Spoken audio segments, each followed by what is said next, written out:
Assalamualaikum warahmatullahi wabarakatuh.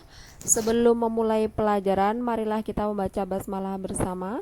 Bismillahirrohmanirrohim. Baiklah Nanda semua, hari ini kita akan belajar tematik pada tema 8 subtema 2 perubahan lingkungan. Nah, di sini ada juga beberapa kompetensi dasar yang harus dicapai. Yang pertama kita akan belajar materi IPA yaitu tentang siklus air. Nah, di sini ada beberapa tahap. Yang pertama, air laut terkena panas matahari menguap menjadi awan. Awan ditiup angin sehingga berkumpul di atmosfer. Makin naik ke atas, suhu awan makin dingin. Awan yang suhunya dingin berkondensasi menjadi titik-titik air. Titik-titik air terbawa oleh angin dan jatuh menjadi hujan. Air hujan yang jatuh di darat masuk ke sungai. Air sungai mengalir ke laut. Daur air menyebabkan air bergerak meninggalkan tanah ke udara. Selanjutnya air turun lagi ke tanah. Air yang turun ke tanah ini ada yang mengalir di permukaan tanah dan masuk ke sungai. Aliran air sungai ini akan terkumpul kembali ke laut dan ada juga yang tergenang membentuk danau. Hutan berperan dalam penyimpanan air, oleh karena itu kita harus menjaga kelestarian hutan dan mengurangi penebangan liar atau merusak lingkungan. Dan keringnya sungai atau danau menyebabkan proses penguapan semakin menurun. Menurunnya proses penguapan ini menyebabkan berkurangnya pengendapan titik-titik air di awan dan mengurangi terjadinya hujan. Untuk selanjutnya kita belajar SBDP. Pola lantai adalah garis yang dilalui oleh penari. Pola lantai pada tarian ada bermacam-macam jenis. Yang pertama, pola lantai vertikal. Pola lantai vertikal, para penari membentuk garis vertikal, yaitu garis lurus dari depan ke belakang maupun sebaliknya. Nah, disitu ada gambarnya. Yang kedua, pola lantai horizontal adalah para penari berbaris membentuk garis lurus ke samping. Mereka berbaris menyamping ke kiri dan kanan. Untuk yang ketiga, pola lantai diagonal adalah para penari berbaris membentuk garis menyudut ke kanan atau ke kiri. Dan yang keempat, pola lantai melingkar, yaitu para penari membentuk garis lingkaran. Pola lantai yang digunakan dalam tari bukan hanya di samping, ada pula pola lantai yang merupakan perpaduan dari beberapa pola lantai sehingga membentuk sebuah pola lantai baru. Seni tari yang berkembang di Indonesia begitu banyak dan beragam. Pada saat menari, penari terkadang bergerak ke kiri, kanan, maju, mundur, atau bergerak membentuk lingkaran. Nah, di sini ada beberapa contoh pola lantai Nusantara. Penyajian tari lengkap dengan iringan.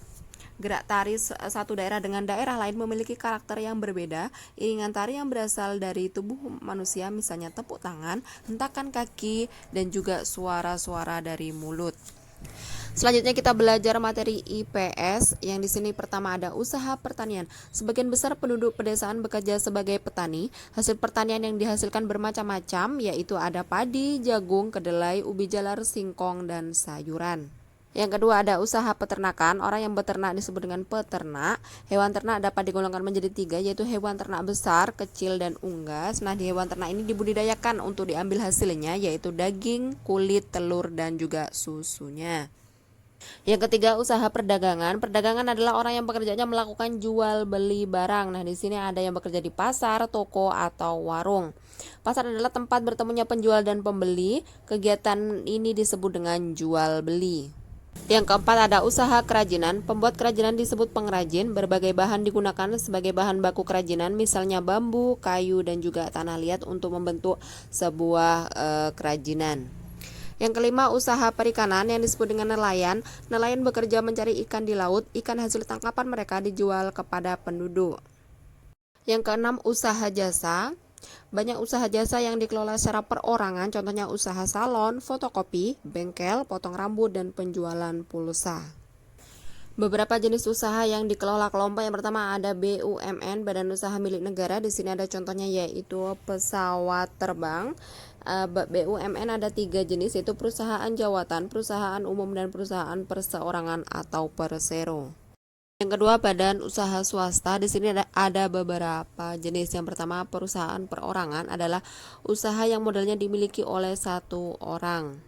Yang kedua ada firma atau perusahaan persekutuan, adalah usaha yang didirikan dan dimiliki oleh beberapa orang.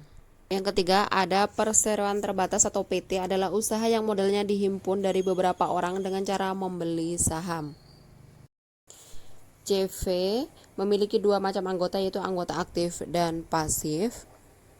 Koperasi adalah badan usaha di Indonesia yang sesuai dengan Undang-Undang 1945. Ada beberapa jenis. Yang pertama ada koperasi konsumsi, koperasi produksi, koperasi pemasaran, dan koperasi simpan pinjam. Selanjutnya materi PPKN.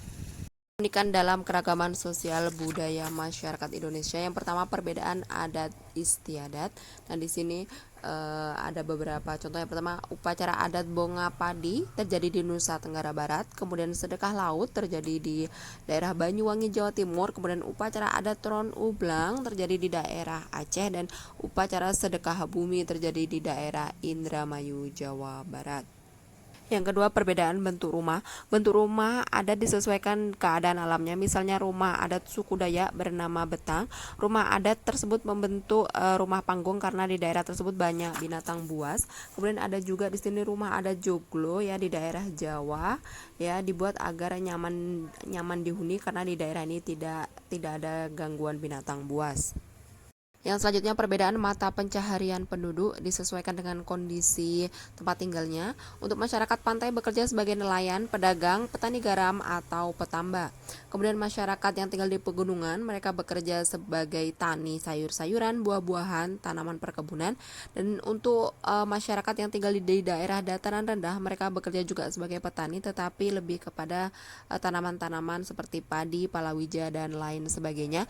Dan terakhir masyarakat pedalaman bekerja sebagai peladang berpindah, misalnya warga Dayak di pedalaman Kalimantan. Keragaman adat istiadat dalam masyarakat. Yang pertama ada keragaman rumah adat, kemudian pakaian adat, dan juga kesenian daerah. Nah di sini ada beberapa jenis. Yang pertama ada seni tari, kemudian yang kedua ada seni suara, contohnya lagu apusnya dari Papua. Kemudian seni musik, contohnya ada alat musik angklung dari Sunda. Kemudian seni pertunjukan, contohnya di sini ada tarling, ngerudat, wayang golek, wayang kulit, dan lain sebagainya.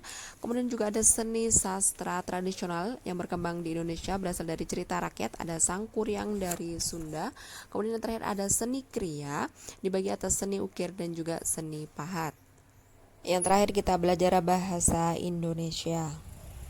Yang pertama ada membuat poster. Nah, di sini ada beberapa langkah. Yang pertama menentukan tema poster, kemudian menentukan kalimat poster, merencanakan gambar poster, dan membuat gambar dan kalimat poster. Nah, di sini ada contohnya ya.